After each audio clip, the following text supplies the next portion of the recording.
Assalamualaikum warahmatullahi wabarakatuh. Selamat pagi dan selamat datang kembali kepada seluruh peserta Jogja Kardiologi Update 2024, Artificial Intelligence in Transdisciplinary Cardiovascular Care. The future is now. Jogja Kardiologi Update merupakan agenda ilmiah tahunan nasional yang diselenggarakan oleh Perki Yogyakarta sejak tahun 2005. Pada tahun ini, dalam penyelenggaraannya yang ke-19, telah diselenggarakan 8 workshop pada tanggal 18 Oktober lalu, serta telah terselenggara 10 sesi simposium, 2 plenary lecture dengan pembicara internasional, opening ceremony, serta opening scientific booth dan competition kemarin. Pada hari ini, akan dilaksanakan The Seven Jogja International Cardiovascular Topic Series atau JINCARTOS yang tentunya akan menghadirkan topik-topik yang tak kalah menarik. Sebelum memulai sesi, kami ingatkan kembali kepada seluruh para peserta untuk menyelesaikan pembelajaran di akun Pelataran Sehat sebelum pukul 17 untuk memperoleh SKP secara penuh. Bagi para peserta yang mengalami kendala atau masalah, dapat mendatangi panitia di bagian kesekretariatan. Selain itu, JCU 2024 juga menyelenggarakan Scientific Booth Exhibition yang berlangsung di Ballroom Tentrem 2. Bagi para peserta, dapat mengikuti treasure hunt untuk mengumpulkan cap pada name tag Anda, di mana peserta yang mengumpulkan minimal 12 cap dapat mengikuti acara pengundian door prize yang akan dilaksanakan pada penutupan JCU 2024 nanti sore. Pada area stand juga terdapat berbagai produk menarik yang dapat dibeli, batik, telur organik, buku, serta pembuatan cap nama. Tanpa berpanjang lebar, mari kita mulai sesi pada pagi hari ini.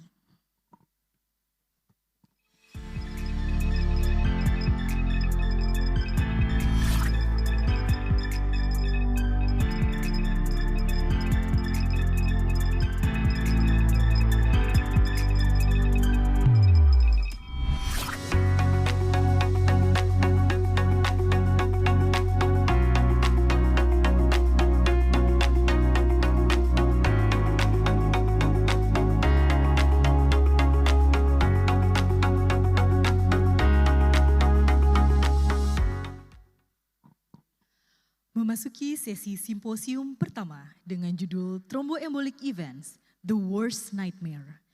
Sesi ini akan terdiri dari 3 materi, yaitu yang pertama dengan judul Venous Thromboembolism, The More We Know, yang akan disampaikan oleh Dr.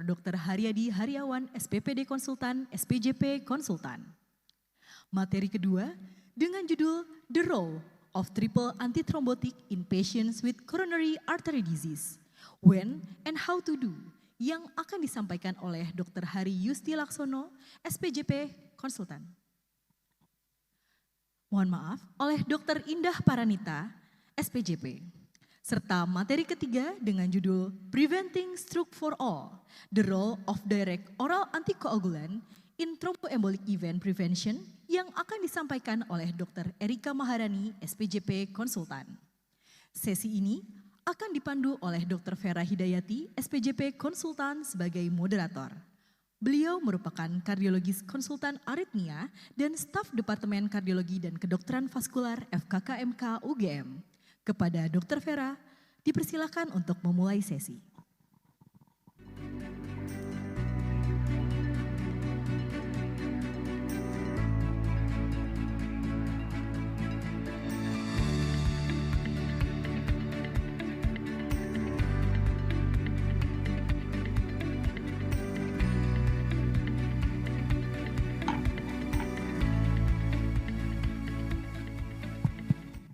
Bismillahirrahmanirrahim.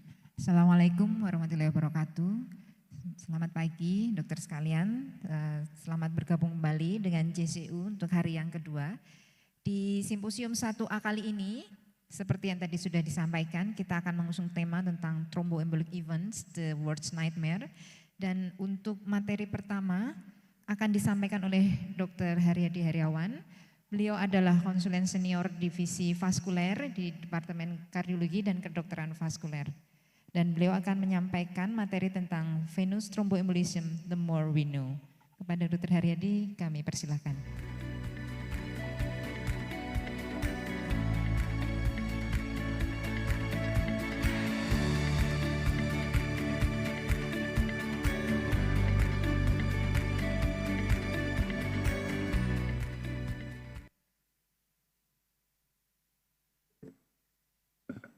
Terima kasih Dr. Vera selaku moderator dan ketua panitia.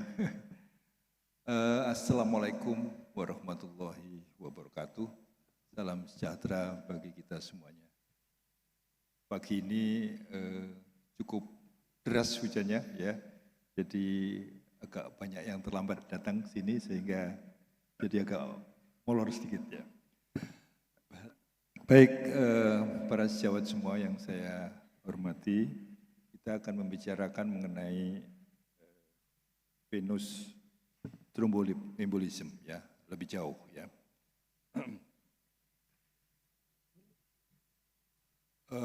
Kalau kita bicara VTE itu ada dua hal yang ada di situ, yaitu mengenai DVT dan mengenai pulmonary embolism. Jadi kalau kita mempunyai kasus DVT, kita harus berpikiran apakah pasien ini sedang atau bisa terjadi PE apa enggak, gitu ya. Karena PE adalah suatu keadaan emergensi dari venous thromboembolism. Kalau kita lihat secara epidemiologis, memang di Indonesia belum ada penelitiannya. Namun dari ESC itu menyampaikan kejadian DVT itu cukup tinggi, di 100 per 100 ribu, jadi sekitar 1 orang dari 1.000 penduduk, atau kalau 1 juta itu sekitar 1.000 orang, ya, jadi cukup tinggi sebetulnya. Sehingga mungkin yang kita lihat di sini adalah kasus-kasus yang sudah agak lanjut. Ya. Dan insiden DVT ini agak terbalik dibandingkan koroner. Kalau koroner itu pada laki-laki muda itu lebih banyak ya. Kan tapi kalau DVT justru wanita yang lebih muda itu terkena DVT dan laki-lakinya itu setelah dia usia lebih dari 45 tahun. Jadi ini mungkin agak berbeda dengan koroner. Nah, kita benchmarknya memang kalau dari Perki itu kita benchmarknya ke European ya, ke European Society of Cardiology, baik juga di pedoman-pedoman guideline maupun di pendidikan kita juga benchmarknya ke European. Dan tapi di bidang vaskuler ini memang yang cukup produktif adalah perhimpunan ESVS ya, European Society of Vascular Surgery.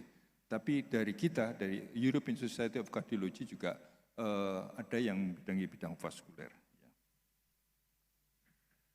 Nah, kembali kita akan bicara faktor risiko, karena dari faktor risikolah kita mulai menduga seseorang itu akan mendapatkan kejadian DVT atau enggak ya. Ini yang perlu kita catat bahwa ada pembagian yang berdasarkan risiko yang berat, risiko yang sedang maupun yang lemah ya. Ini agak mati-mati ini anunya laptopnya. Yang kuat itu memang kita lihat di sini cancer ya, active cancer itu sangat kuat. Katakan kuat itu odds ratio-nya lebih dari 10. Juga dia masuk di dalam yang moderate risk ya. Yang berat lagi itu adalah pada major surgery, pada operasi-operasi besar, ortopedik maupun neurologik, itu kejadiannya cukup tinggi. Sehingga mereka biasanya memberikan antikoagulan sewaktu tindakan atau paskanya. Juga pada penyakit autoimun seperti phospholipid syndrome ya. Perlu diingat juga kalau yang terkait dengan jantung, yaitu pada congestive heart failure, itu juga kejadian DVT cukup tinggi.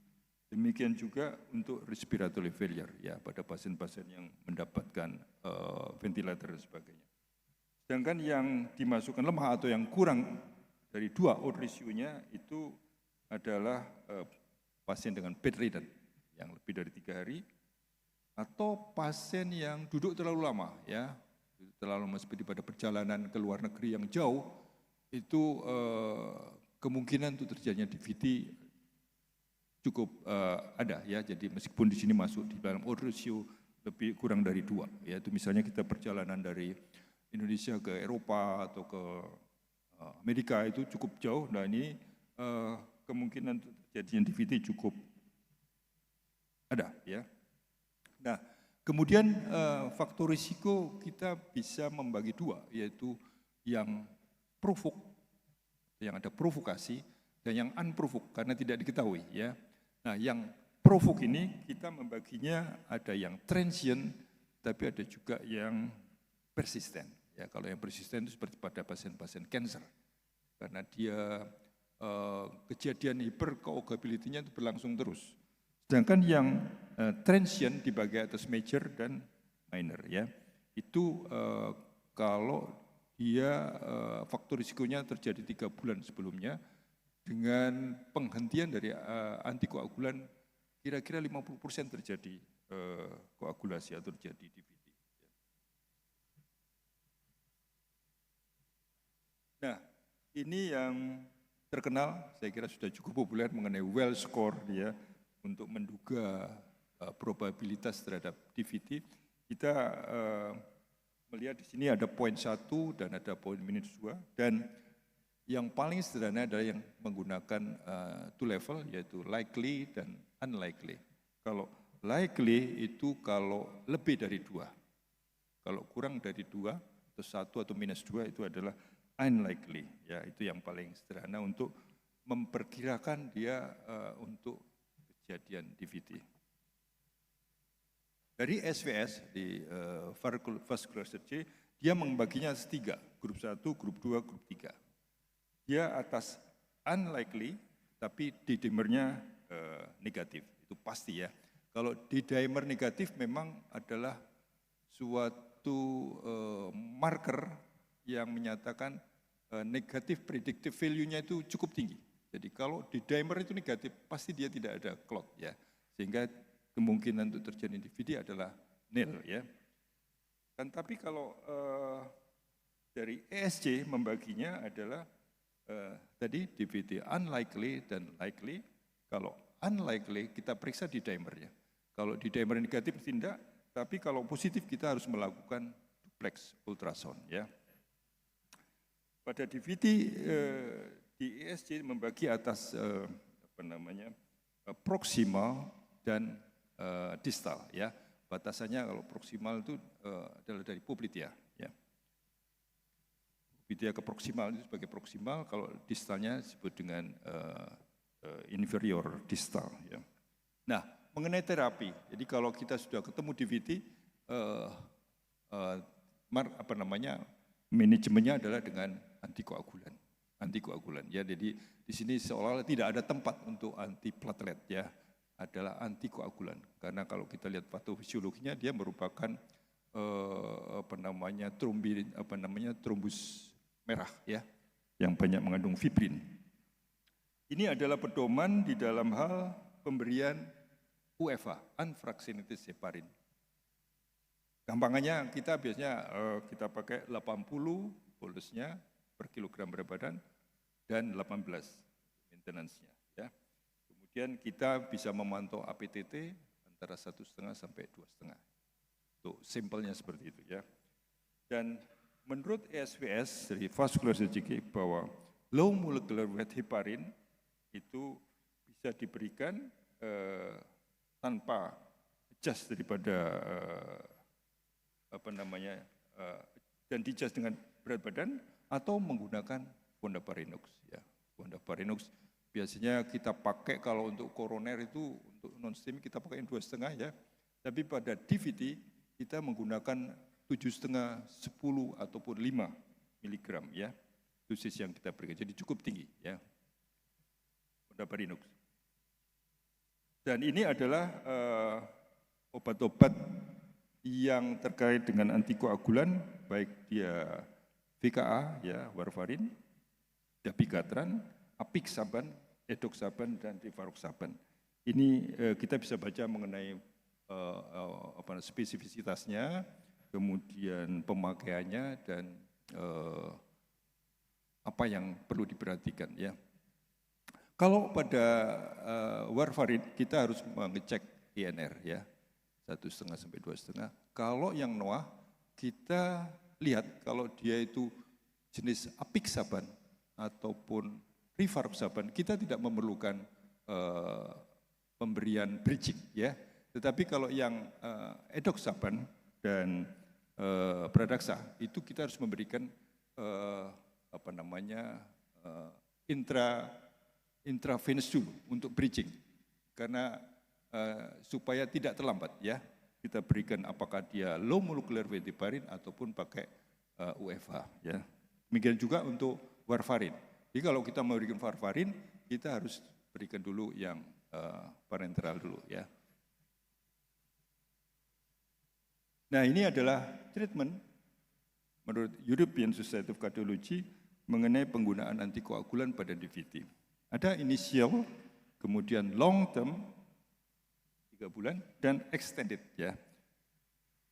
Pada pemberian obat-obatan ini, kita bisa menggunakan yang new oral antikoagulan ataupun bisa menggunakan vitamin K antagonis yaitu warfarin ya. Nah, ini ada dari SVS mengatakan bahwa untuk yang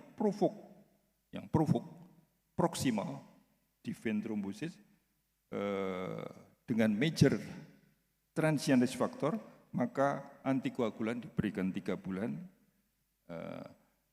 dan ini paling pendek ya, 3 bulan ya. Tapi bisa juga diberikan lebih lama ya. Ini ada kelasnya 2A, levelnya A. Jadi kelas 2 itu dianjurkan ya dengan level A. Level ada ABC ya. Kalau A itu artinya dengan RCT yang randomized, kalau B itu RCT yang non randomized, kalau yang C itu observational, kalau yang D itu berdasarkan expert opinion ya. Ada pasien yang proximal ya, pemberian dengan direct oral antikoagulan direkomendasikan itu karena dia lebih bagus dibandingkan dengan warfarin. Memang kelebihan dari NOAH adalah bahwa dia tanpa memakai monitoring dengan INR, tapi kalau vitamin K itu harus pakai INR. Dan dia efeknya memang lebih bagus, lebih praktis juga dengan kelas 1A ya. Kemudian pada pasien yang selected proximal di vein thrombosis dengan persistent risk factor, ini antikoagulan bisa lebih lama ya, bisa extended ya. Jadi misalnya pada cancer ya, saya kira nggak usah ya. Kemudian pada yang unprovoked proximal di vein thrombosis, pengobatan dengan direct antikoagulan direkomendasikan dengan low molecular weight heparin, kemudian diikuti dengan vitamin K antagonis ya. Ini levelnya 1A. Nah, pada pasien yang unprovoked di vein thrombosis harus kita melakukan reassessment terhadap bleeding risk-nya untuk memperkirakan bahwa antikoagulan ini perlu dilanjutkan apa tidak ya. Jadi harus dinilai mengenai bleeding risk-nya. Nah, pada pasien-pasien yang unprovoked proximal di vein thrombosis dengan low moderate bleeding risk, maka antikoagulan yang extended itu direkomendasikan lebih dari 3 bulan dengan mengevaluasi bleeding risk-nya.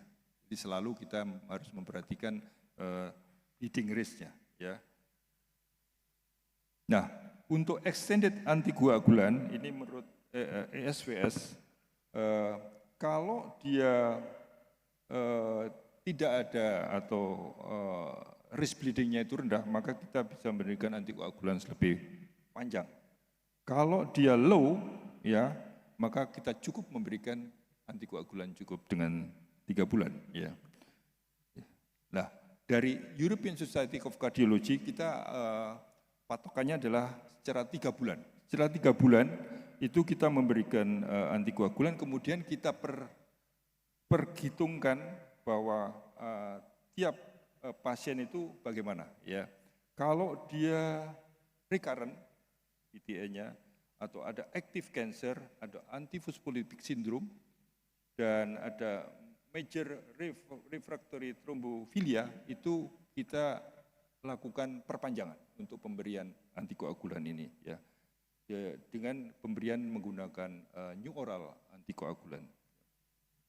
Dengan pada pasien-pasien DVT yang mengalami PTS atau post thrombotic syndrome, di sini terjadi kerusakan dari katup dan kemudian timbul pembengkakan, nyeri dan sebagainya, itu kita bisa menambahkan dengan penggunaan stocking kompresi ya, stocking kompresi. Sedangkan pada pasien yang terjadi simptomatik dari PTS ini, kita bisa melakukan revaskularisasi. Jadi kita lakukan angiografi ya. Nah, ini adalah surveillance atau monitoring pada pasien-pasien DVT. Pada ESC ya, kita tiap 3 bulan harusnya melakukan duplex ultrasound.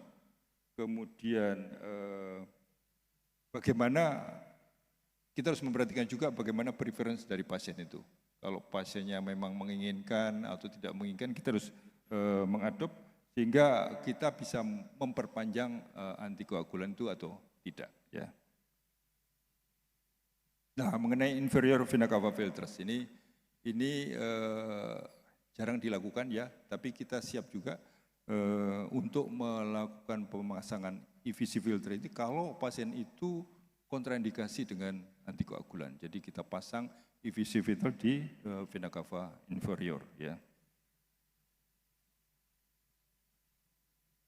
Nah, untuk mengeluarkan atau mengambil trombus pada DVT ini, maka kita bisa menggunakan surgical thrombectomy atau CDT, ya, catheter direct thrombolysis ini yang paling sering kita lakukan, ya, terutama untuk trombus yang masih baru, ya, hitungannya itu 2 minggu atau ada yang menghitung 1 bulan, ya, itu kita bisa memberikan dengan kateter kita lakukan pemberian alteplase atau urokinase atau streptokinase ya di inhaling di situ.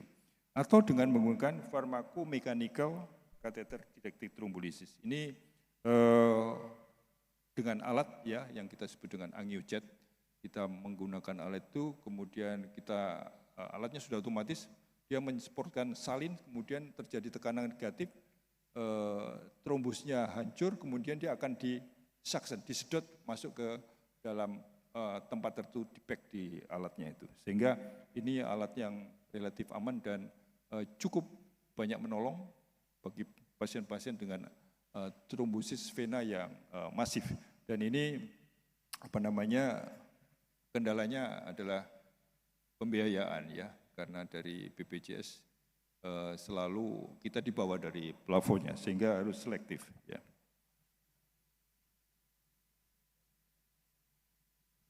Nah, pada spesial populasi misalnya pada kehamilan atau pada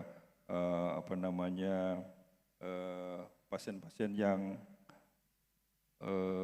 ada hambatan tertentu, itu kita pemberiannya ada pembatasan. Seperti pada kehamilan itu dianjurkan pemberian dengan low molecular weight heparin. Kemudian mengenai upper extremity.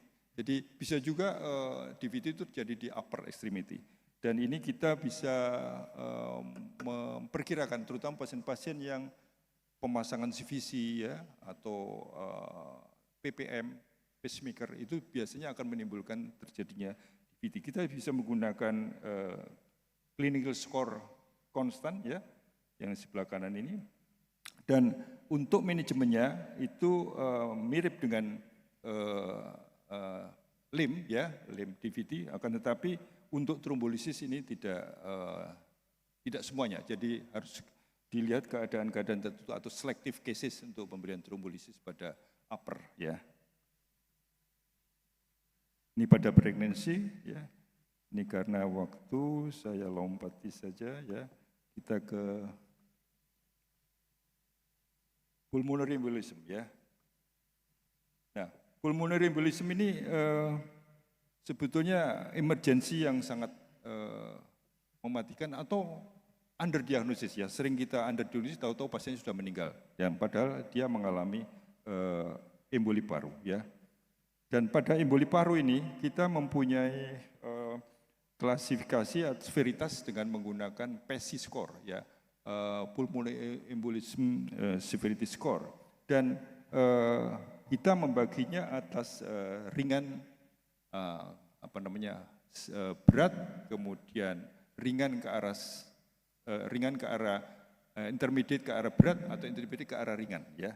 Itu dengan indikatornya adalah RV dysfunction dan adanya peningkatan dari marker-marker seperti BNP ataupun troponin ya.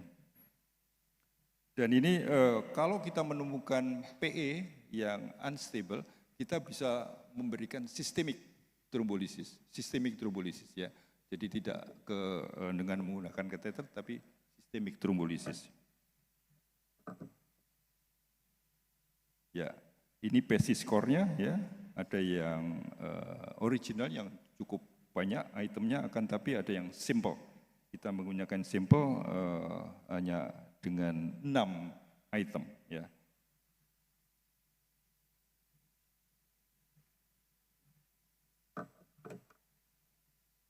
Nah, prinsipnya di dalam manajemen PE adalah satu, kita memperbaiki hemodinamik dan respiratory support ya.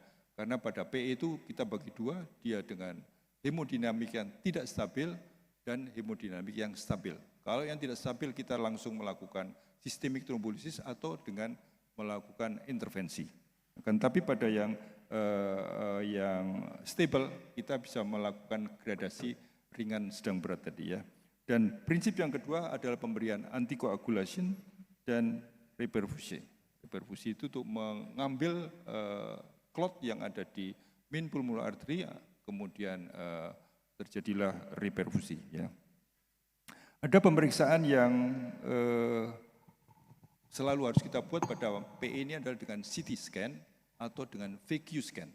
VQ scan ini tidak ada hanya ada di rumah sakit tertentu, ya, ventilation and perfusion scan ya. Ini dengan menggunakan nuklir. Tapi kita cukup sebenarnya dengan menggunakan CT scan untuk menentukan di mana adanya clot ataupun adanya sumbatan dari apakah di main pulmonary artery atau di arteri pulmoner kanan atau kiri ya. Nah, ini manajemennya. Saya kira kita lanjut ke summary saja karena waktunya sudah habis. Bahwa venous thromboembolism ini merupakan problem yang cukup berat ya, karena mortalitinya cukup tinggi terutama pada pulmonary embolism.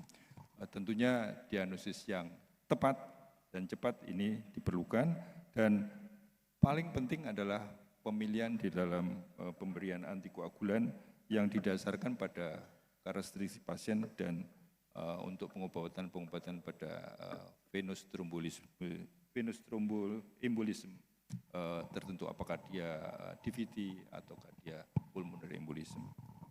Saya kira itu yang saya sampaikan pada kesempatan ini, mudah-mudahan ada manfaatnya dan nanti kita lanjutkan dengan diskusi. Assalamualaikum warahmatullahi wabarakatuh.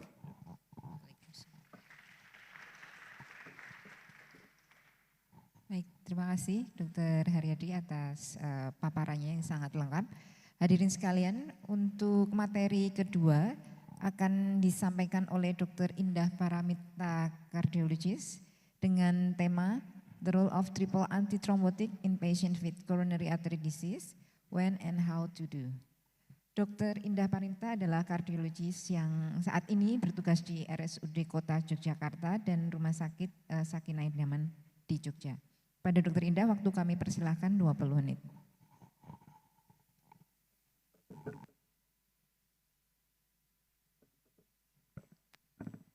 Assalamualaikum warahmatullahi wabarakatuh. Selamat pagi, terima kasih atas kesempatan yang diberikan. Hari ini saya akan menyampaikan mengenai peran triple antithrombotik pada pasien coronary artery disease, when and how to do. Kita mulai dengan case skenario. Mungkin teman-teman bisa lihat di sini ada laki-laki 70 tahun, kemudian dengan data seperti ini, masuk ke IGD dengan keluhan unstable angina. Pasien merasakan nyeri dada hingga 6 jam, kemudian didapatkan troponin I 520 dengan CAT2 score 2 dan Hasbled 2. Pasien memiliki riwayat atrial fibrilasi dengan riwayat pengobatan warfarin, ramipril, dan bisoprolol. Pasien kemudian didiagnosa sebagai non-STEMI dan direncanakan untuk tindakan PCI. Sebagai introduction, sekitar 6 hingga 8% pasien dengan atrial fibrilasi beberapa mengalami tindakan PCI dan beberapa kondisi lain adalah penggunaan mechanical heart valve serta riwayat venotromboembolism.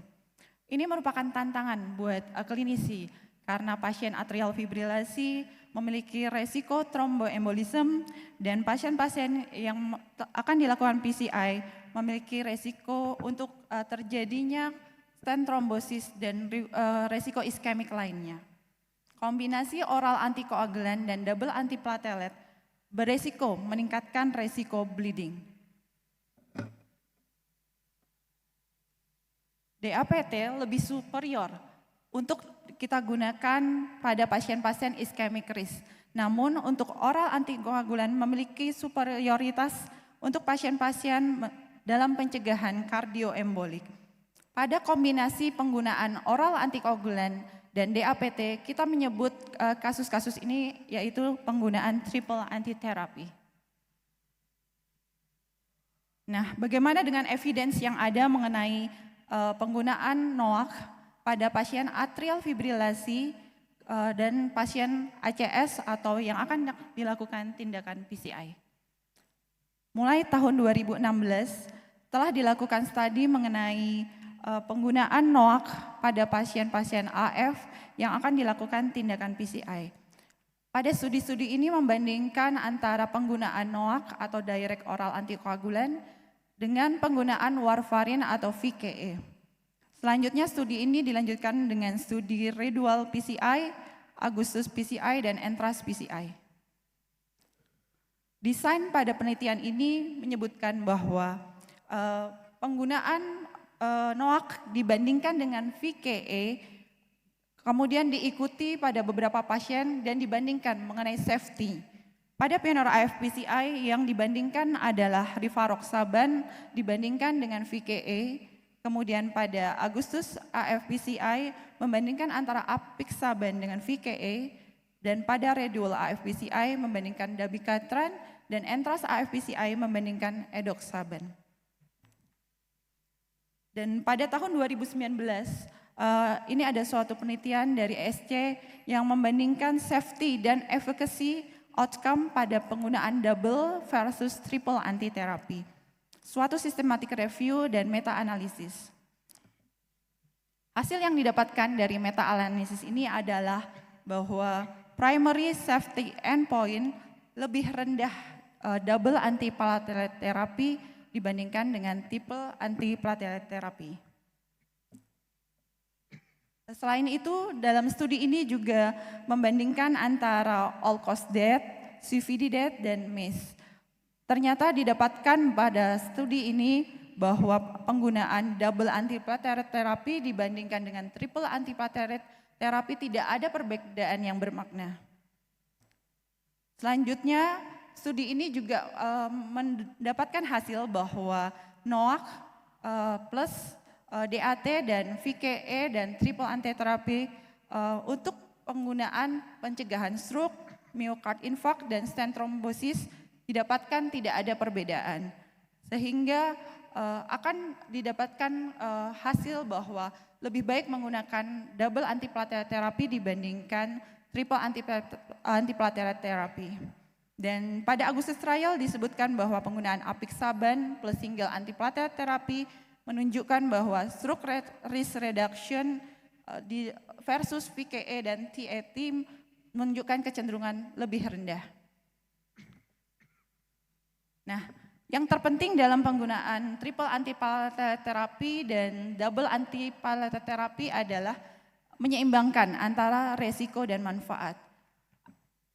Ada hal yang sangat penting dalam menyeimbangkan balancing risk dan benefit, yaitu di mana kita ingin mendapatkan titik ini ketika melakukan pemberian terapi pada pasien. Bagaimana mendefinisikan apakah pasien adalah high ischemic atau high thrombotic risk? Ada beberapa faktor yang bisa kita jelaskan di sini. Ini adalah faktor-faktor yang sudah established, didapatkan bahwa disebutkan akan terjadi high thrombotic risk pada pasien yang telah mengalami satu akut coronary syndrome, kemudian sebelumnya pernah mengalami stent thrombosis, kemudian terjadi PCI complexity. PCI complexity yaitu misalnya didapatkan hasil terdapat stenosis lebih dari 3 vessel, kemudian pemasangan stent lebih dari 3 tempat, atau ada 3 lesi yang dilakukan tindakan. Ada juga yang pada beberapa pasien disebutkan bifurcatio, kemudian panjang stent lebih dari 60 mm, surgical bypass graft PCI, chronic total occlusive PCI, serta atherectomy device use. Untuk pasien-pasien dengan high ischemic risk, the factor adalah sebelumnya pernah didapatkan myocard infarct, multivessel coronary artery disease, polyvascular disease, diabetes mellitus, dan riwayat CKD dan heart failure. Kalau tadi kita menentukan high ischemic risk dan high thrombosis risk, selanjutnya yang harus kita tentukan adalah mengenai high bleeding risk. Pasien-pasien yang menunjukkan high bleeding risk, kita harus hati-hati dalam penggunaan triple antiplatelet terapi. Ada beberapa kriteria yang bisa kita gunakan. Sebelumnya mungkin kita menggunakan Hasbled, namun pada beberapa kriteria yang terbaru adalah penggunaan high bleeding risk dengan kriteria Academic Research Consortium. Pada Academic Research Consortium disebutkan high bleeding risk jika kita dapatkan 1 major atau 2 minor. Ini adalah kriteria mayor pada pasien-pasien dengan ARC dan beberapa kriteria minor yang disebutkan di sini. Selanjutnya, bagaimana ESC Guideline 2024 atrial fibrilasi menyebutkan penggunaan triple antiplatelet terapi. Disebutkan bahwa untuk kombinasi antiplatelet terapi dengan DOAC atau oral antikoagulan, DOAC atau novel oral antikoagulan dipilih dibandingkan VKA atau warfarin untuk mencegah bleeding risk dan prevent thromboembolism. Kemudian yang kedua, penghentian cepat, yaitu kurang dari 1 minggu, lebih kita utamakan untuk pasien-pasien yang menggunakan triple antithrombotik, kecuali pasien-pasien itu memiliki riwayat high ischemic risk. Selanjutnya pada guideline ESC 2023, akut coronary syndrome disebutkan selama tindakan PCI, UFH bolus atau bolus heparin direkomendasikan pada pasien dengan pada pasien NOAC yang menggunakan NOAC sebagai antikoagulan. Yang kedua, pada pasien-pasien yang menggunakan vitamin K antagonis, yaitu warfarin, jika INR kurang dari 2,5. Kemudian disebutkan juga pada pasien-pasien yang menggunakan oral antikoagulan, kita ketika melakukan tindakan PCI tidak menyetop VKA atau NOAC. Kemudian VKA tidak diberikan jika INR lebih dari 2,5. Kemudian pada pasien-pasien NOAC direkomendasikan bahwa diberikan low dose parenteral antikoagulan, yaitu enoxaparin 0,5 mg per kilogram atau unfractionated heparin 60 IU per kilogram. Kemudian pada pemberian aspirin tidak diberikan sebagai avoid pretreatment with P2Y12 receptor inhibitor. Jadi kalau pada pasien-pasien ACS pada awalnya diindikasikan untuk meloading dengan diberikan aspirin, namun kalau pasien-pasien tidak direncanakan tindakan PCI, tidak diberikan P2Y12 reseptor inhibitor. Bagaimana jika kasusnya adalah kasus chronic coronary syndrome yang memiliki riwayat atrial fibrilasi? Pada pasien-pasien chronic coronary syndrome yang direkomendasikan adalah pemberian OAC yaitu berupa DOAC dibandingkan dengan VKE. Kemudian setelah pasien-pasien CCS ini dilakukan PCI, maka diindikasikan untuk menghentikan pemberian aspirin kurang dari 1 minggu. Selanjutnya dilanjutkan dengan pemberian OAC dan clopidogrel. 6 bulan untuk pasien-pasien yang high ischemic risk-nya rendah dan lebih dari hingga 1 tahun untuk pasien-pasien yang high ischemic risk. Untuk selanjutnya kita berikan OAC lifelong.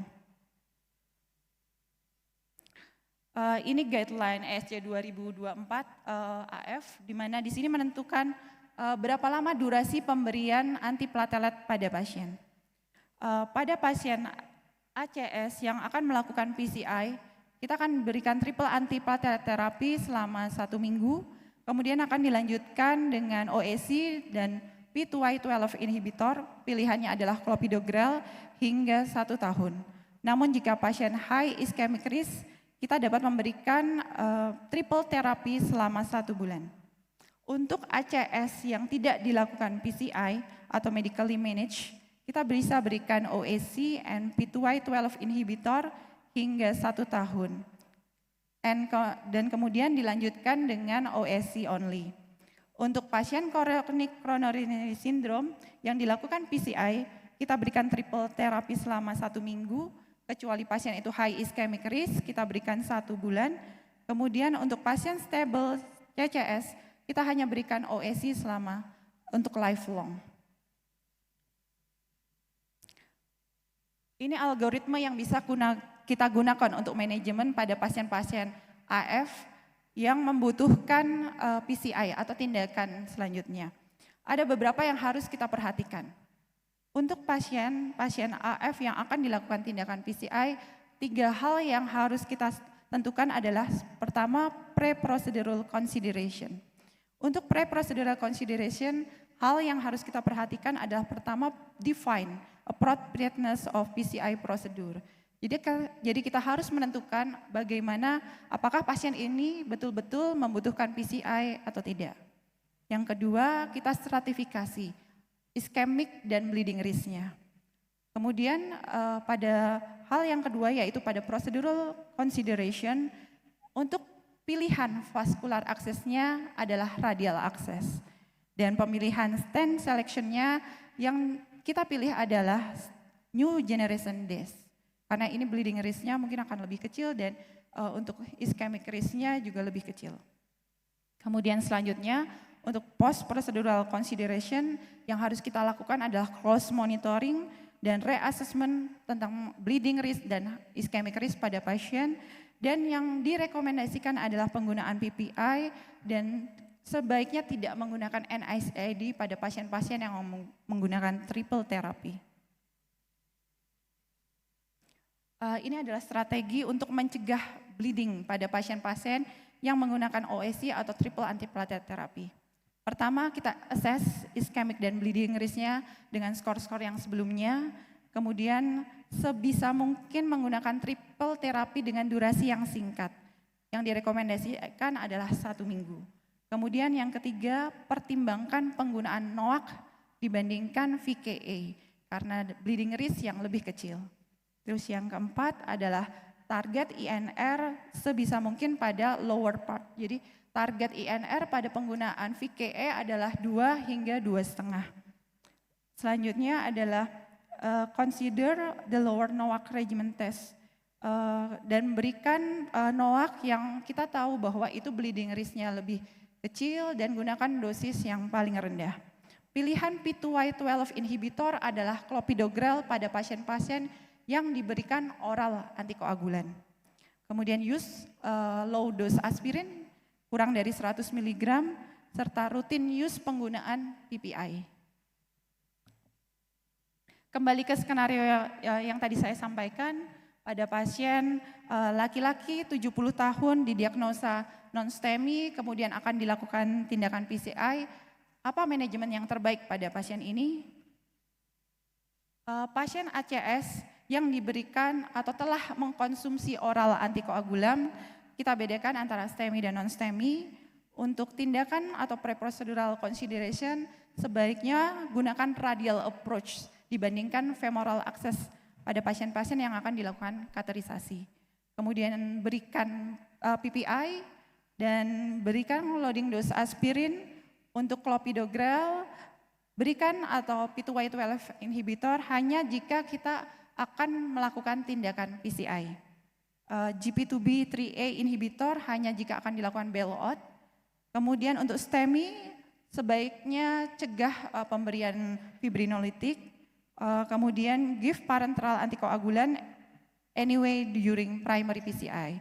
Untuk pasien-pasien non-STEMI, berikan parenteral antikoagulan hanya jika pasien menggunakan NOAC atau jika pasien menggunakan VKE jika INR-nya kurang dari 2,5. Selanjutnya, pada pasien ini apakah kita akan memberikan triple antiplatelet terapi? Pasien non-STEMI dengan atrial fibrilasi adalah salah satu indikasi penggunaan triple antiplatelet terapi. Sehingga pada pasien ini harus kita berikan triple antiplatelet terapi selama 1 bulan. Kenapa 1 bulan? Karena pasien dengan ACS, di mana ACS adalah high ischemic risk, tetapi harus hati-hati terkait bleeding risk karena penggunaan pasien ini mungkin tadi ada osteoartritis, jadi mungkin menggunakan NSAID, hati-hati penggunaan NSAID dan berikan PPI pada pasien ini. Terakhir, take home message pada hari ini adalah ideal triple terapi adalah pemilihan DOAC untuk mencegah bleeding risk. Aspirin, DOAC dan clopidogrel kita berikan 7 hari atau selama hospital discharge dan dilanjutkan dengan oral antikoagulan plus P2Y12 inhibitor, pilihannya clopidogrel selama 6 hingga 12 bulan. Clopidogrel adalah pilihan untuk triple terapi, kemudian jika menggunakan warfarin atau VKE, INR range-nya adalah di 2 sampai 2,5 untuk mencegah bleeding risk. Short term triple terapi yaitu kurang dari 1 minggu direkomendasikan pada pasien-pasien tanpa diabetes atau ischemic risk yang rendah.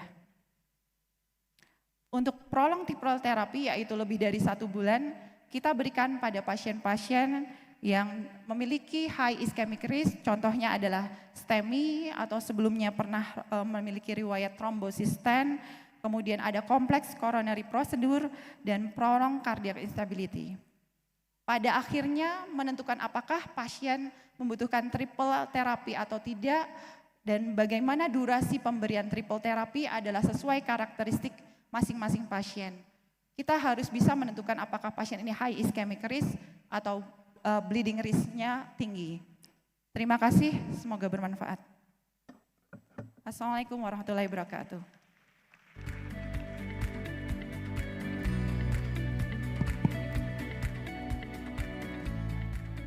Baik, terima kasih sekali Dr. Indah. Jadi Bapak dan Ibu sekalian, tadi yang pertama disampaikan Dr. Heriadi terkait dengan VPA pada pembuluh darah perifer, kemudian Dr. Indah sudah menyampaikan terkait dengan masalah koroner. Baik, untuk yang pembicara ketiga akan disampaikan oleh Dr. Erika Maharani yang kali ini akan menyajikan materi dengan judul Preventing Stroke for All, the Role of the Direct Oral Anticoagulant in Thromboembolic Event Prevention. Dan beliau adalah kardiologis dan elektrofisiologis di Rumah Sakit Pusat Dr. Sarjito. Kepada Dr. Erika kami persilahkan waktu untuk presentasi 20 menit.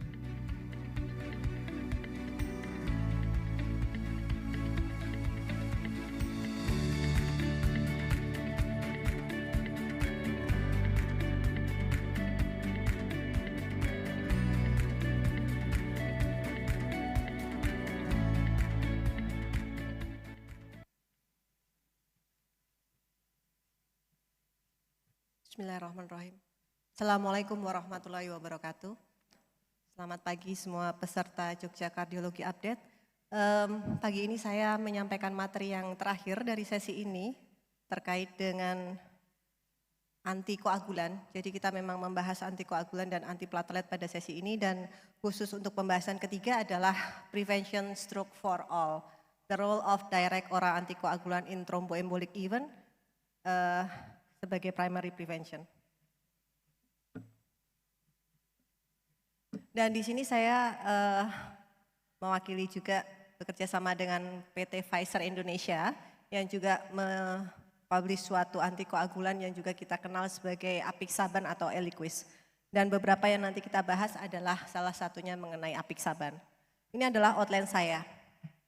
Yang pertama, bagaimana kita bisa mengetahui bahwa pada pasien-pasien khususnya atrial fibrilasi mempunyai resiko terhadap terjadinya tromboemboli, dan itu khususnya seringkali manifestasi pertama dari atrial fibrilasi adalah adanya stroke akibat tromboemboli yang bersumber dari kardiak. Dan atrial fibrilasi yang kita bicarakan di sini adalah atrial fibrilasi yang tidak disebabkan oleh significant mitral stenosis ataupun prosthetic valve. Dulu penyebutannya adalah non-valvular atrial fibrilasi. Namun terminologi tersebut sekarang sudah ditiadakan. Yang pertama kita tahu atrial fibrilasi adalah aritmia yang paling sering dan angka kejadiannya pun semakin meningkat karena seringkali terkait dengan bertambahnya usia. Annual incident dari atrial fibrilasi per 1.000 orang per tahunnya, angka ini cukup tinggi 5,38. Dan ini terjadi di seluruh dunia termasuk kita di Indonesia seiring dengan tingginya angka harapan hidup. Pasien-pasien usia tua semakin banyak. Dan community prevalence dari atrial fibrilasi adalah sekitar 0,03 sampai 3,75%. Dan bagaimana dengan hospital prevalence, tentunya lebih tinggi, sekitar 1,8 sampai 15,8. Ini artinya bahwa pada pasien-pasien seringkali tidak menyadari bahwa dia mempunyai atrial fibrilasi. Sehingga kita menggalakkan adanya screening atrial fibrilasi bahkan pada orang-orang yang tidak ada keluhan aritmia, yaitu dengan menari, meraba nadi sendiri, khususnya untuk pasien-pasien yang usianya juga sudah lebih tua. Dan annual risk of ischemic stroke ini yang kita khawatirkan bahwa angka kejadian stroke untuk atrial fibrilasi adalah 3% per tahunnya. Dan ternyata pasien yang mengalami stroke akibat atrial fibrilasi ini gejalanya lebih berat daripada stroke yang non-AF. Karena kita tahu tromboemboli itu bisa menyebabkan suatu trombus yang besar, biasanya melibatkan middle cerebral artery dan melibatkan separuh hemisfer. Sehingga pasien akan mengalami kondisi stroke yang cukup berat. Dan angkanya adalah 5 kali resiko terjadinya stroke pada pasien dengan atrial fibrilasi. Otomatis kalau pasien tersebut tidak sadar bahwa dirinya mengalami atrial fibrilasi, gejala pertama bisa jadi adalah stroke.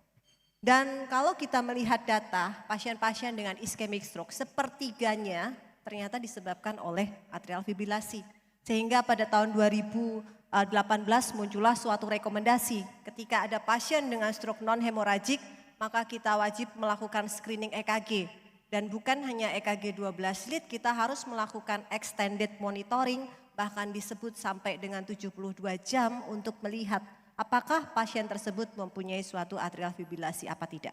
Karena kita tahu atrial fibrilasi bisa paroksismal. Mau paroksismal, mau permanen, maka terapi pencegahan untuk tromboembolinya adalah sama. Dan estimated number of AF related stroke per jam di Asia nantinya 2050 adalah 331. Sehingga ini merupakan suatu hal besar buat kita, masalah besar buat dunia dan juga khususnya Indonesia, bagaimana kita bisa mengantisipasi dan menurunkan selama resiko ini. Karena AF risk itu bisa terjadi pada kondisi awal sebagai berikut. Mulai dari dia obesitas, lack of fitness, hypertension, sleep apnea dan segala macam hal tersebut yang akhirnya akan menyebabkan suatu pre-atrial fibrilasi dan nantinya perjalanannya progresinya mulai dari paroksismal, AF-nya hilang timbul, sampai nanti pada suatu kondisi pasiennya akan mengalami AF yang terus-menerus atau long standing persistent. Dan apapun AF-nya, paroksismal, long standing, maka stroke risk assessment itu harus dilakukan untuk mencegah terjadinya resiko yang tidak diinginkan. Dan terkait dengan seringnya guideline yang muncul hampir tiap 2 tahun, baik Amerika ataupun Eropa mengeluarkan suatu panduan AF yang terus direvisi terkait dengan perkembangan ilmu dan manajemen pada pasien AF. Tapi ternyata semuanya tetap tidak akan melepaskan dari mengontrol komorbid. Kita tahu bahwa komorbid dari atrial fibrilasi salah satunya adalah lifestyle, kemudian masalah hipertensi, kemudian masalah diabetes, dan kemudian bagaimana kita bisa mengontrol aktivitas kita, menjalankan exercise secara rutin. Sehingga kalau saya kutip dari guideline ESC yang baru publish bulan lalu, bahwa manajemen AF disebut sebagai AF Care, itu melibatkan dari comorbidity dan risk factor management. Jangan pernah lupakan lifestyle modification pada pasien AF, kemudian avoid stroke dan thromboembolism, reduce symptom by rate and rhythm control, dan evaluation of dynamic reassessment. Artinya setiap beberapa bulan kita harus mengakses apakah pasien masih dalam kondisi yang sama. Namun tentunya pembahasan kita pada siang hari ini adalah hanya fokus pada pencegahan tromboemboli untuk atrial fibrilasi. Kenapa? Karena ini adalah hal yang sering terjadi.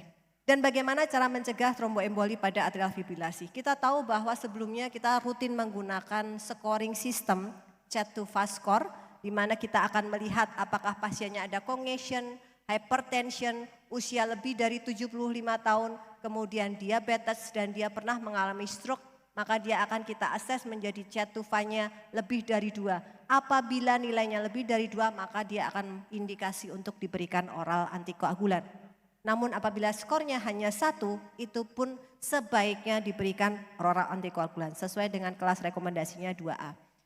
Jadi panduan AF dari tahun ke tahun tetap mengemphasize pentingnya penggunaan oral antikoagulan pada pasien-pasien yang mempunyai faktor resiko. Hanya perbedaannya adalah di panduan 2024 ini tidak lagi melibatkan seks atau jenis kelamin sebagai suatu faktor resiko AF. Dikatakan bahwa itu hanya sebagai risk modifier saja. Yang nantinya tentu kita akan memilih oral antikoagulan apa yang kita berikan, dan highlightnya sama seperti dengan panduan sebelumnya, bahwa direct oral antikoagulan direkomendasikan lebih dibandingkan warfarin yang selama ini kita sering pakai. Dengan alasan salah satunya adalah tidak mudah untuk kita mencapai INR dengan TTR lebih dari 70%. Artinya dalam beberapa kali pemeriksaan INR, maka target 2-3 itu harus tercapai sebesar 70%. Kami di Sarjito melakukan survei dan ternyata hanya 40% TTR yang bisa tercapai pada pasien-pasien yang menggunakan warfarin. Dan tentunya kita juga harus mengontrol faktor bleeding dan juga mencegah bleeding bila itu terjadi. Nah, highlightnya adalah bahwa CHA2-VASc lebih dari 2, maka kelas 1C untuk diberikan oral antikoagulan. Sedangkan 1, maka kelas rekomendasinya adalah 2A. Kita cukup mencari apakah ada heart failure, cukup mencari adakah hipertensi, melihat usia, melihat diabetes, ataupun melihat stroke. Apabila pasien tersebut ada stroke, maka otomatis wajib kita memberikan oral antikoagulan pada pasien dengan atrial fibrilasi untuk mencegah stroke berikutnya terjadi. Bagaimana dengan bleeding risk assessment? Dari panduan sebelumnya dikatakan bahwa kita mengevaluasi menggunakan Hasbled score. Namun ini bukan merupakan suatu kontraindikasi untuk kita memberikan antikoagulan apabila Hasbled score-nya tinggi. Kita hanya memberikan precaution bahwa kita harus melihat evaluasi berkala. Namun di panduan 2024 kita bisa menggunakan scoring apapun atau assessment risk apapun untuk melihat bleeding. Yang pada intinya semakin resiko tinggi bleeding, maka semakin sering kita mengevaluasi resiko tersebut. Dan bagaimana dengan modifiable bleeding risk? Tentunya kita akan melihat apabila dia terpaksa menggunakan dengan double antiplatelet, maka kita harus mengevaluasi berapa lamanya. Dan yang kedua, kita harus melihat apabila pasiennya TTR-nya tidak tercapai 70, tentu itu juga semakin kuat indikasinya bahwa kita harus mengubahnya ke direct oral antikoagulan. Nah, yang terjadi di lapangan adalah bahwa kita seringkali menggunakan Aspilet untuk pencegahan tromboemboli pada pasien atrial fibrilasi. Memang Aspilet dikatakan lebih baik dibandingkan placebo dengan relative risk reduction sampai 22%. VKL lebih baik lagi dibandingkan Aspilet di mana risk reduction-nya sampai 38%. Namun ternyata direct oral antikoagulan lebih baik lagi dibandingkan VKE di mana dia bisa menurunkan sampai 19% untuk resiko-resiko terjadinya tromboemboli. Sehingga antiplatelet monoterapi tidak direkomendasikan untuk pencegahan tromboemboli khususnya stroke pada atrial fibrilasi. Nah, sayangnya sekali lagi data yang ada di Jogja juga sama dengan data yang ada di internasional bahwa tidak mudah untuk mencapai TTR. Hanya sepertiga kurang lebih pasien yang bisa mencapai TTR sampai dengan 70%. Artinya bahwa pencegahan tromboembolinya tidak akan optimal apabila kita hanya memberikan warfarin dengan target INR yang tidak tercapai. Dan sulitnya memakai warfarin adalah time therapeutic range-nya sempit. Ketika kita harus mencapai target 2-3, karena ketika kurang dari itu resiko ischemic stroke akan meningkat. Namun ketika sedikit lebih dari itu, bahkan ketika INR kita sampai di atas 7 ini tulisannya, intracranial bleeding risk-nya lebih-lebih lagi sangat meningkat. Dan ternyata dari beberapa penelitian yang dilakukan di Asia, pasien-pasien Asia mempunyai resiko intracranial hemorrhage sampai dengan 4 kali lipat dibandingkan pasien negara lain. Sehingga sebagai highlight sesuai yang di panduan ESC 2024, antiplatelet terapi tidak direkomendasikan sebagai alternatif dari oral antikoagulan. Dan direct oral antikoagulan direkomendasikan di atas VKE. Dan kita harus men-switch VKE dengan direct oral antikoagulan apabila INR kita tidak tercapai dengan TTR kurang dari 70. Jadi hal-hal ini yang akan kita pegang di lapangan ketika kita menemukan pasien-pasien dengan atrial fibrilasi di mana dia memang indikasi untuk diberikan oral antikoagulan. Kita mulai masuk mengenai pembahasan direct oral antikoagulan. Warfarin beredar kurang lebih sejak tahun 1950 yang awalnya digunakan sebagai suatu obat anti hama, namun ternyata dalam perjalanannya dia mempunyai efek untuk antikoagulan sehingga digunakan pada pengobatan kita sebagai rutin. Namun kita tahu sulitnya untuk mengontrol INR. Sangat dipengaruhi obat lain dan sangat dipengaruhi makanan. Sehingga muncullah beberapa trial besar yang dimulai dari 1989 untuk mencari pengganti warfarin. Jadi ini mungkin sudah hampir 40 tahun. Mulai dari awalnya ada 6 trial besar, ada 4 direct oral antikoagulan yang kita kenal di pasaran. Rivaroxaban, kemudian apixaban, di mana apixaban ini penelitiannya adalah Averus tahun 2011. Dan Averus ini satu-satunya dari seluruh oral antikoagulan, satu-satunya Jogja khususnya Sarjito yang ikut terlibat dalam penelitian tersebut. Waktu itu adalah Prof. Budi dan Dr. Hasanah.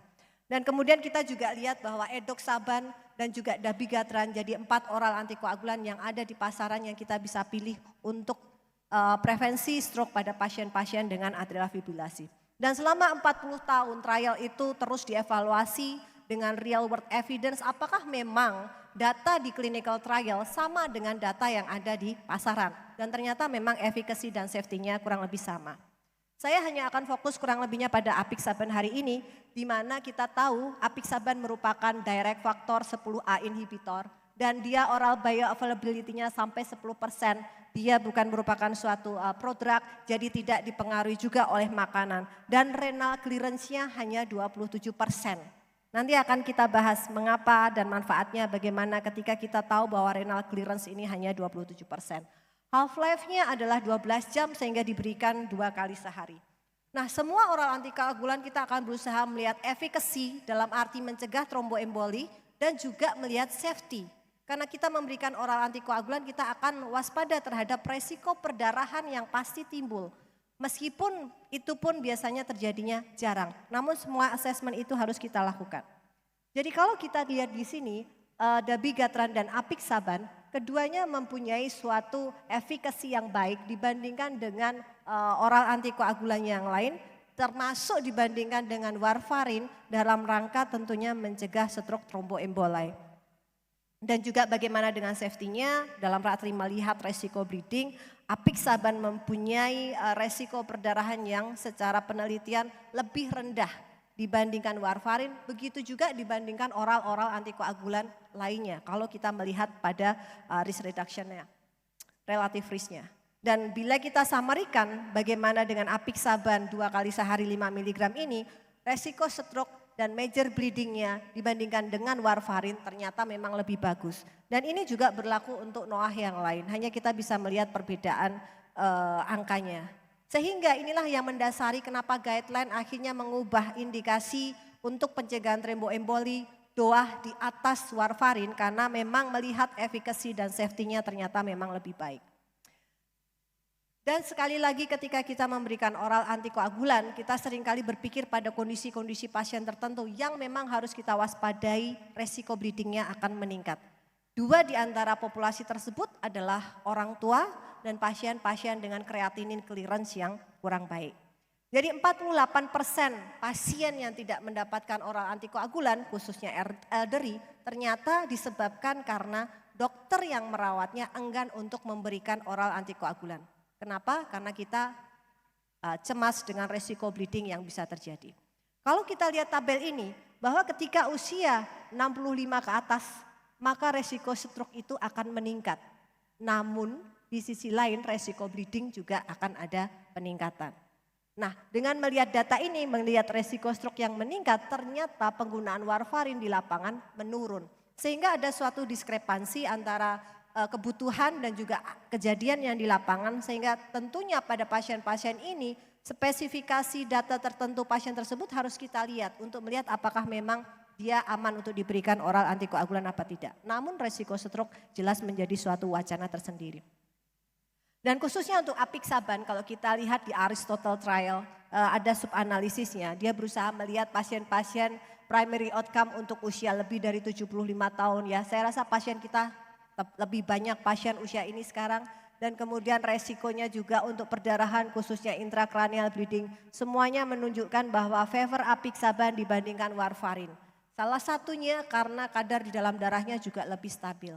Dibandingkan dengan warfarin yang kita tahu setiap bulan INR-nya akan bisa berubah tergantung dari banyak hal termasuk makanan, termasuk obat-obat yang dikonsumsi. Dan kalau kita lihat usia di atas 80 tahun, jadi biasanya trial di atas 80 tahun kita akan melihat apakah resiko bleedingnya meningkat dan bagaimana resiko stroke atau systemic embolisasi. Di sini favors apixaban dibandingkan warfarin. Lagi-lagi terkait dengan stabilitas dalam darah, di mana obat-obat oral antikoagulan ini tentunya lebih stabil di dalam darah sehingga resiko perdarahannya juga akan lebih minimal. Sehingga manfaat untuk pencegahan stroke-nya bisa kita dapatkan lebih optimal. Nah, bagaimana dengan pasien-pasien dengan kreatinin clearance yang kurang? Kita tahu bahwa kita tetap harus mengevaluasi kreatinin ketika kita menggunakan oral antikoagulan, baik itu warfarin ataupun direct oral antikoagulan. Karena kita tahu semuanya, baik itu obatnya tersendiri ataupun penyakit pasien itu sendiri tentunya akan mempengaruhi fungsi ginjal. Nah, dari seluruh oral antikoagulan yang ada, ternyata memang creatinine clearance, ternyata memang renal excretion yang paling rendah adalah apixaban. Tentunya ini merupakan suatu manfaat ketika pasien dengan creatinine clearance yang menurun, kita akan memilih oral antikoagulan mana yang paling baik untuk diberikan pada pasien tersebut. Namun apapun, adjusting dose seringkali dibutuhkan. Pada dabigatran, rivaroxaban, edoxaban, apixaban, kita harus selalu mengevaluasi creatinine clearance karena bila CCT kurang dari 15, maka kita tidak boleh memakai direct oral antikoagulan. Pada kondisi ini tentu pilihan kita memang hanya warfarin. Namun ketika creatinine clearance di atas 15, dalam hal ini 15 sampai 30, rivaroxaban, edoxaban, dan apixaban 2,5 mg tetap kita bisa berikan. Tentunya dengan pemantauan creatinine clearance yang lebih ketat dari biasanya. Misalnya biasanya kita periksa 4 bulan sekali, mungkin tiap bulan atau 2 bulan sekali kita akan mengevaluasi creatinine clearance untuk melihat adjustment dosisnya. Nah, kapan kita mereduksi dosis apixaban? Yaitu apabila usia lebih dari 80 tahun, berat badan kurang dari 60 tahun dan creatinine level lebih dari 1,5, sehingga kita akan bisa menggunakan dosis 2 kali 2,5 mg. Nah, kalau kita lihat di sini bahwa pasien-pasien dengan gangguan renal atau creatinine clearance yang berbeda mempunyai efek yang berbeda juga ketika kita akan mengevaluasi. Di sini mencoba dibandingkan antara berbagai macam creatinine clearance, ternyata stroke, systemic embolisasi dan pressure bleeding terkait efikasi dan safety pada apixaban ternyata tetap konsisten menunjukkan hal yang sama. Sehingga memang kalau juga didukung dengan data yang ini, kalau misalnya apixaban dibandingkan warfarin, maka ternyata pada pasien-pasien dengan creatinine clearance yang menurun masih tetap memberikan efikasi dan safety yang sama. Jadi bukan hanya DOAH, ternyata warfarin pun juga mempunyai efek mengganggu fungsi renal. Sehingga mau apapun oral antikoagulannya memang kita harus rutin untuk memeriksa creatinine clearance terkait dengan adjustment dosis. Dan dari panduan American Heart Association di AF 2023 dikatakan untuk pasien-pasien AF dengan resiko stroke di mana creatinine clearance kurang dari 15, di sini kita bisa memilih warfarin atau evidence based dose of apixaban, namun kelas rekomendasinya memang hanya kelas 2B. Dan sebagai summary bahwa pasien dengan atrial fibrilasi mempunyai resiko stroke 5 kali lebih besar dibandingkan pasien-pasien yang tanpa atrial fibrilasi. Dan oral antikoagulan direkomendasikan untuk pasien stroke dengan CET2FA2. Jadi kita tidak lagi memakai seks sebagai suatu scoring system. Di mana DOA direkomendasikan di atas vitamin K antagonis untuk pencegahan stroke pada pasien-pasien dengan atrial fibrilasi. Dan apixaban sudah kita lihat dari datanya, Aristotle trial bisa menurunkan atau mencegah stroke emboli dan juga meminimalkan resiko terjadinya major bleeding dibandingkan warfarin, termasuk pada pasien-pasien dengan populasi khusus yaitu elderly dan creatinine clearance yang terganggu. Terima kasih. Assalamualaikum warahmatullahi wabarakatuh.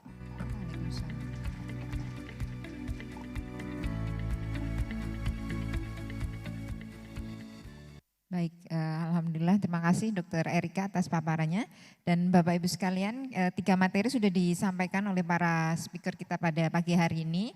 Kami persilahkan kepada para peserta simposium apabila ada hal-hal yang hendak ditanyakan, silahkan maju ke atas, ke depan mic yang sudah tersedia di lorong. Mungkin sambil menunggu peserta, kami hendak menanyakan, mohon izin kepada Dr. Haryadi, yang terkait dengan Dr. Haryadi, mohon izin bertanya dok, terkait dengan VTA prevention tadi. Kadang-kadang kita dari sejawat dari TS Neuro itu mengkonsulkan pasien yang mengalami stroke, kemudian kadang bedridden lama, kemudian dicek D-dimer, ternyata D-dimernya meningkat, kemudian dikonsulkan ke kardiologi. Nah, pertanyaan kami apakah kalau seperti itu perlu kita screening dengan Doppler atau pemeriksaan lain untuk menilai apakah ada DVT atau bagaimana dok? Datanya hanya secara klinis tidak ada, klinis DVT tidak ada, tetapi hanya ada data peningkatan D-dimer.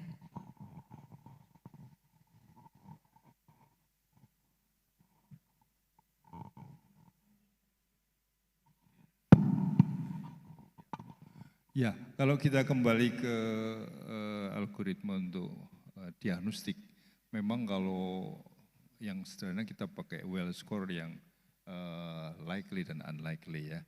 Kalau ada stroke itu sudah satu ya, sudah satu. Dan memang kalau sudah satu kita tidak perlu memeriksa D-dimer lagi. Ya, kita langsung melakukan pemeriksaan DUS ya, Doppler duplex ultrasound untuk menilai apakah ada trombosis atau DVT baik itu parsial ataupun total ya. Jadi perlu kita lakukan pemeriksaan ekstremitas inferior dua-duanya dengan menggunakan duplex ultrasound ini. Memang kalau pasien stroke di samping dia stroke-nya sendiri itu akan menimbulkan bedridden ya, kadang-kadang dia exercise-nya kurang, lebih dari 3 hari itu sudah merupakan indikasi untuk dilakukan pemeriksaan DUS dan kemungkinan untuk terjadinya DVT sehingga perlu manajemen untuk pemberian antikoagulan. Saya kira itu ya. Ya, terima kasih Dr. Haryadi. Pada Bapak dan Ibu, monggo kami persilakan. Monggo dokter silakan dok. Terima kasih. Assalamualaikum warahmatullahi wabarakatuh. Saya Hera dari Jakarta, izin bertanya untuk Pak Haryadi dan pembicara kedua. Kalau kami punya pasien post PCI 1 stent atau 2-3 stent, 3 bulan atau 6 bulan sesudah stenting dalam DAPT, kemudian terjadi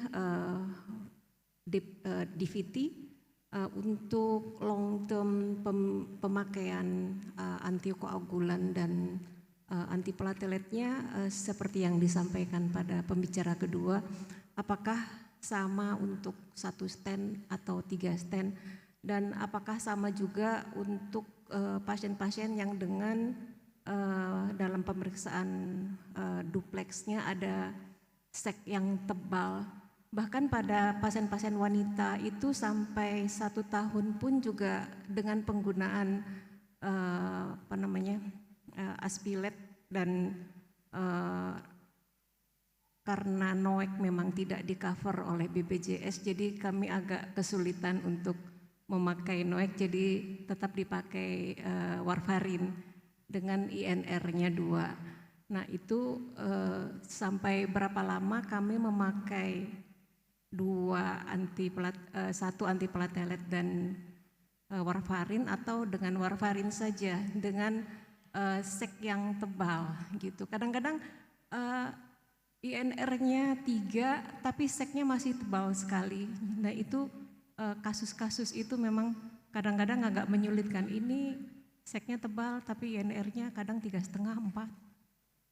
Nah sedangkan kalau di rumah sakit swasta kami hanya diizinkan untuk memeriksa INR itu hanya 3 bulan sekali.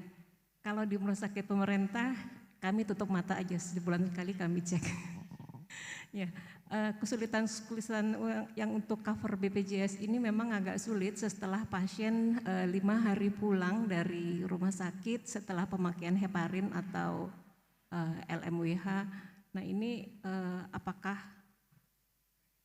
ada guideline tertentu yang memang dianjurkan untuk pilihan-pilihan terapi mana yang pas untuk pasien ini? Satu, untuk memelihara bagaimana supaya PTA tidak establis tetapi dengan angka perdarahan yang minimize. Saya rasa itu yang saya tanyakan. Terima kasih. Assalamualaikum warahmatullahi wabarakatuh. Waalaikumsalam warahmatullahi wabarakatuh. Terima kasih Dokter Hera. Mungkin yang pertama ke Dokter Indah dulu, karena pasien ini terkait post PCI, bagaimana manajemen antikoagulan? Baiklah, untuk pasien-pasien post PCI yang kemudian membutuhkan antikoagulan, misalnya pada kasus-kasus DVT, bagaimana penggunaan antiplatelet dan antikoagulannya, itu tergantung terjadi DVT-nya itu apakah setelah 1 tahun atau 6 bulan pasca pemasangan PCI. Jadi kalau misalnya case-nya adalah pasien ACS yang masih kurang dari 1 tahun pasca pemasangan PCI sehingga masih membutuhkan double antiplatelet terapi, kita bisa berikan double antiplatelet terapinya adalah adalah VKE atau NOAC plus P2Y12 inhibitor, sehingga aspirinnya kita hilangkan seperti itu. Kemudian selanjutnya kalau masih durasi pasca 1 tahun masih membutuhkan OAC, kita masih bisa lanjutkan OAC terlebih dahulu, nanti sehingga DVT-nya kemudian tata laksananya selesai, baru kemudian kita setelah 1 tahun kembali ke single antiplatelet. Jadi menyelesaikan tata laksana dari DVT-nya. Namun pada pasien-pasien chronic coronary syndrome, PCI yang dilakukan bukan karena ACS, kita membutuhkan double antiplatelet terapinya selama 6 bulan, maka kita akan berikan P2Y12 inhibitor, pilihannya adalah clopidogrel plus OAC selama 6 bulan pasca PCI. Setelah itu kita lanjutkan OAC sampai selesai tata laksana DVT, seperti itu. Mungkin ada tambahan dari Dr. Haryadi? Dr. Haryadi, jadi pada pasien yang post PCI kemudian mengalami DVT, dan satu lagi pada pasien post PCI yang wanita tetapi dari hasil pemeriksaan DUS didapatkan sek yang cukup tebal, apakah masih tetap membutuhkan oral antikoagulan? Iya, memang sek ini kalau di vena hampir sering kelihatan ya, karena kita tahu memang di situ banyak katup ya, sehingga aliran ke sentral, ke proksimal itu sering terhambat, dan ini menimbulkan gambaran sek ya. Tentunya kita memang mesti harus melihat faktor risiko yang lain ya. Kalau misalnya ada sek tapi dia tidak ada faktor risiko apapun ya, seperti yang diuraikan tadi, itu mungkin itu kita anggap sebagai gambaran aliran yang lambat ya. Tapi kalau misalnya ada faktor risiko yang memungkinkan untuk dia timbulnya DVT atau clot, maka kita pertimbangkan untuk pemberian antikoagulannya, ya, antikoagulannya. Memang yang paling simple, yang paling praktis ya kita memberikan NOA ya, new oral antikoagulan. Jadi cuman ini memang di BPJS kita dibatasi sih. Kalau di BPJS kita hanya diberi 3 bulan ya. Kemudian suruh evaluasi kalau memang sudah ini kita tidak diberikan lagi pemberian dananya. Ada 1 NOA yang masuk di BPJS sampai saat ini ya. Itu kesulitannya ya.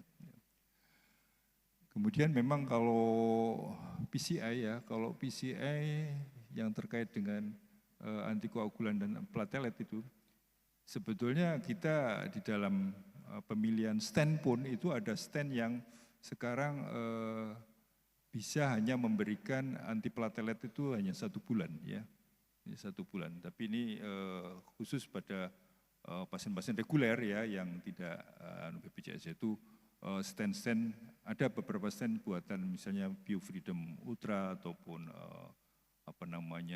Sinergi, itu hanya diberikan antiplatelet double itu hanya 1 bulan. Jadi setelah 1 bulan dia hanya cukup ke aspirin saja gitu.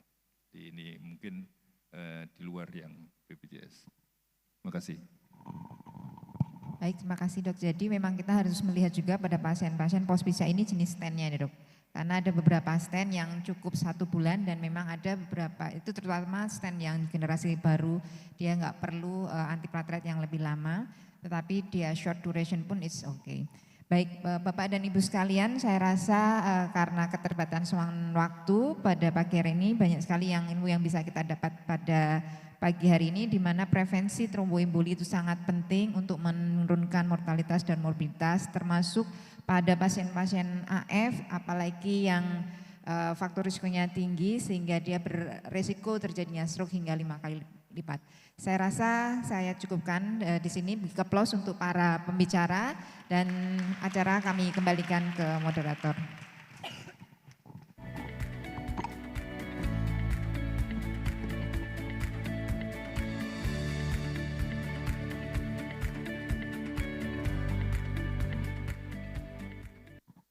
Terima kasih Dr. Vera. Kami ucapkan terima kasih juga kepada Dr. Haryadi, Dr. Indah, dan Dr. Erika atas ilmu yang telah diberikan kepada kita semua pada pagi hari ini. Hadirin yang berbahagia, setelah ini Anda dapat menikmati sesi coffee break yang telah disediakan di foyer conference hall di depan. Dan sesi selanjutnya akan dimulai pada pukul 9.45, di mana di Ballroom Tentrem 1 kami akan menghadirkan topik Heart Failure Reimagine, Pioneering Solution for Enhanced Outcome in Management, dan di Ballroom Tentrem 3 dengan topik Metabolic Mayhem for the Heart. Terima kasih, sampai jumpa di sesi selanjutnya.